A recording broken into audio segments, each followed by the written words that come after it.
retrouve. Donc 7 jours c'est long et à la fois ça passe très vite. Aujourd'hui on va parler, comme je vous l'avais dit, de la motivation. Comment se motiver alors qu'il y a peut-être moins de compétition? On va voir qu'en fait la motivation a beaucoup de ressorts. Déjà, premièrement, à l'origine, il faut trouver les ressorts de la motivation dans chaque entraînement. Et pour ça, il faut activer la boucle de la récompense pour susciter du plaisir. Un peu comme quand on mange, pour moi ce sera une glace à la vanille. Et pour d'autres, ce sera du chocolat noir à 99%. Et donc, ça va procurer de l'émotion, du bien-être, de la joie, des choses qui vont nourrir notre motivation de recommencer donc, à chaque fois. Donc, il faut que chaque séance vous procure du plaisir. Et en fait, je vais vous donner, par principe, maintenant, désormais, je continuerai à vous donner des séances. Et je vais vous donner une séance qui sera en fait une page blanche, dans laquelle vous allez devoir, pendant 30 minutes, vous allez partir sur une feuille blanche, comme moi je suis en train de faire quand j'écris un livre. Actuellement, je suis en train de finir un livre sur le trail. Je suis partie d'une feuille blanche. Et c'est très excitant. Et vous allez vous dire, voilà, je vais courir 30 minutes, je dois me faire plaisir. Et finalement, après, vous allez, la course, vous allez reprendre votre GPS cardio-fréquence-mètre utile pour après la course. Je ne répète pas pendant la course, ne vous laissez pas influencer par ce que vous êtes en train de faire en regardant. Non, ça c'est très délétère. Au contraire, il faut utiliser le cardio-GPS pour après. Et vous allez vous apercevoir que finalement, la forme de la séance plaisir va être peut-être ça en termes de vitesse. Ça, puis après, tiens, ça, puis après, ça. C'est pas forcément se faire plaisir, c'est pas forcément faire quelque chose comme ça. Hein. Long fleuve tranquille, comme quand on tombe en amour, diraient les Canadiens, il y a des pics, il y a des hauts et des bas. Et finalement, pour se créer de l'émotion, allonger le pas, aller chercher des sensations fortes, eh bien, vous allez laisser faire vos jambes, votre corps, parce que le cerveau, le corps et le cerveau, c'est la même chose, hein, c'est le système nerveux central.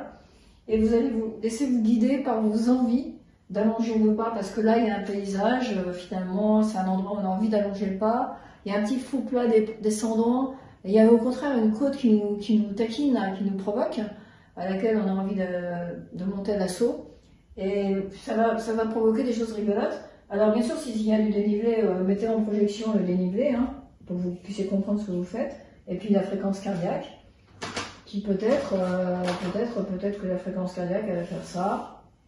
Alors, s'il vous plaît, envoyez-moi votre séance plaisir. Je me ferai un plaisir de la commenter personnellement et je vous renverrai mon commentaire. Envoyez-moi votre image, soit un point fit, soit carrément une impression d'écran de votre écran Polar Garmin Soto. J'ai cité les 3 marques. Alors ça, c'est le premier ressort. Chaque séance doit être un plaisir. Alors, la philosophie Biotraining, c'est pas de dire « Ah j'ai pas pu faire mon plan, j'avais un plan Biotraining, j'ai pas pu faire la séance, je me suis quand même forcée à la faire. » Non. Ne pas faire la séance qui ne nous donne pas envie de la faire parce qu'on est fatigué ou quoi, c'est respecter, c'est se respecter, et c'est respecter cette boucle du plaisir et de la motivation. Ça, c'est le premier point fondamental. Deuxièmement, on est motivé dans un deuxième temps parce qu'on ressent les progrès, c'est-à-dire là effectivement à vitesse égale, ça va être plus facile, à pente égale, ça va être plus facile, sur un même parcours on va trouver ça, que ça passe plus vite. Donc ça, c'est ressentir les progrès, c'est un ressort très fort de la motivation, et c'est très important parfois de l'objectiver en comparant, en superposant 2 séances ou 2 tests de Rabbit. Le mieux c'est 2 tests de Rabbit superposés. Encore une fois, si vous avez vos tests de Rabbit avant, après entraînement, envoyez-les nous, c'est toujours très intéressant pour nous. Hein, je vous rappelle qu'on a un Open French Lab et qu'on fait de la recherche collaborative.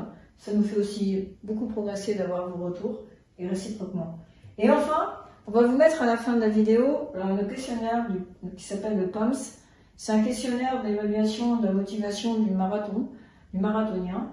Il y a 57 questions, je vous ai tout préparé, remplissez-les, moi je les ai remplis, donc je sais à peu près mes ressorts motivationnels, c'est toujours intéressant quand on veut un peu mieux les cerner. Il y a 4 grandes dimensions, je mets mes lunettes.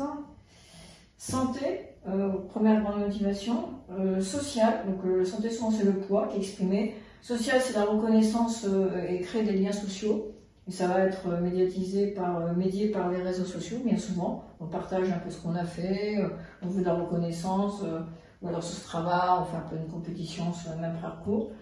La réalisation des objectifs précis, ça peut être parcourir un paysage, arriver à faire une course dont on rêve depuis très longtemps. Bah là, vous voyez que finalement, la course, l'absence de course, vous voyez que c'est un tout petit truc dans le paysage de la motivation.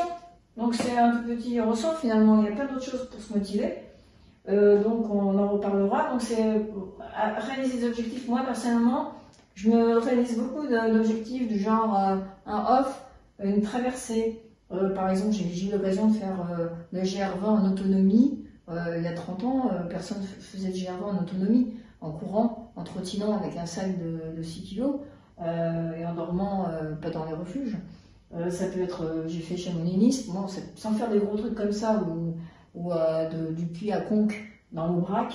J'ai fait la Loire, la Borde-Loire.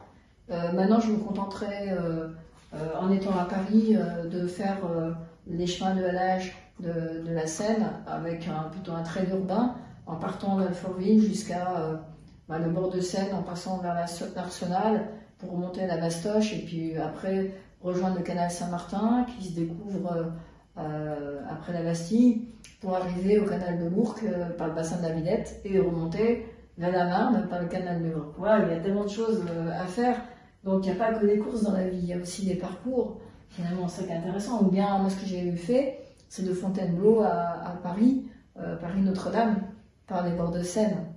Voilà. Donc ça fait 80 bornes. Mais il y a plein de choses à faire. Puis si on en a marre, on prend le RER à Ivry-sur-Seine.